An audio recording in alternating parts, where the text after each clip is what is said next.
Mother. The combat medic had been waiting for this message for a year and a half, ever since she was taken prisoner, and her children at that time, 9-year-old daughter Varvara and 5-year-old son Rinat, were illegally taken to Russia. Mom, don't cry. Mom, don't cry. Since the beginning of Russia's full-scale war against Ukraine, according to the National Information Bureau, 380 Ukrainian children have been returned home, while according to various sources, from 19,000 to 700,000 children were illegally taken out of Ukraine. Various organizations are engaged in their search, not only in Russia, but also in Belarus.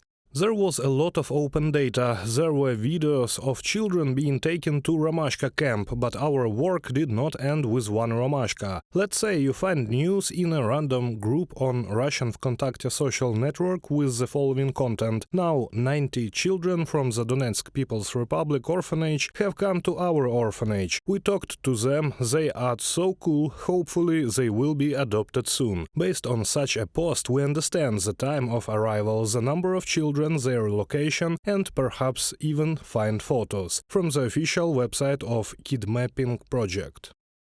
12-year-old Alexander and his mother were captured by the Russians in March 2022. They were taken from Mariupol to a filtration camp and separated there. With great difficulty, the child was returned to Ukraine. The fate of his mother is still unknown. The Russians said that my mother doesn't need me, that I will be given to a foster family in Russia. Imagine, they didn't even let us say goodbye to mom. Deportation is one of the heaviest war crimes, which is equated to genocide. And the International Criminal Court in The Hague issued an arrest warrant for Putin and Presidential Commissioner for Children's Rights Maria Lvova-Belova, precisely on suspicion of the forcible deportation of children from the occupied territories of Ukraine to Russia. But for the Kremlin, this is part of a strategy to instill in children the ideology of the Russian world, the deputy chairman of the Majlis of the Crimean Tatar people believes. The main goal is the same, to turn children into a part of the Russian world. Putin and his henchmen imagine themselves to be the arbiters of destinies. Children will be turned into creatures similar to themselves, who hate everything human, especially brought up on the cult of war, national and religious hatred and intolerance. Ilmi Umerov, deputy chairman of the Majlis of the Crimean Tatar people, in an interview with Crimea Realities.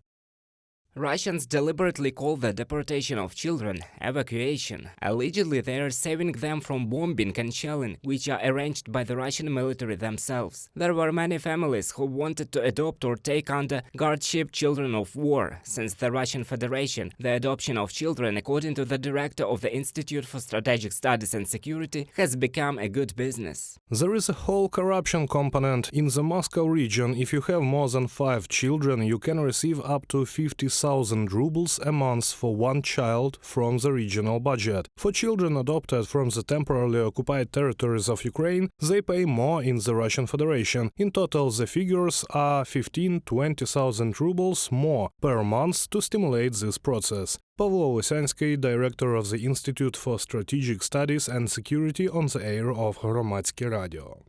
It is still impossible to determine the exact number of Ukrainian children whom Russia illegally deported from the occupied territories, but dozens of state public organizations are working to locate and return to Ukraine all illegally taken children. Reported by Roman Smoler, Natalia Husak, UATV News.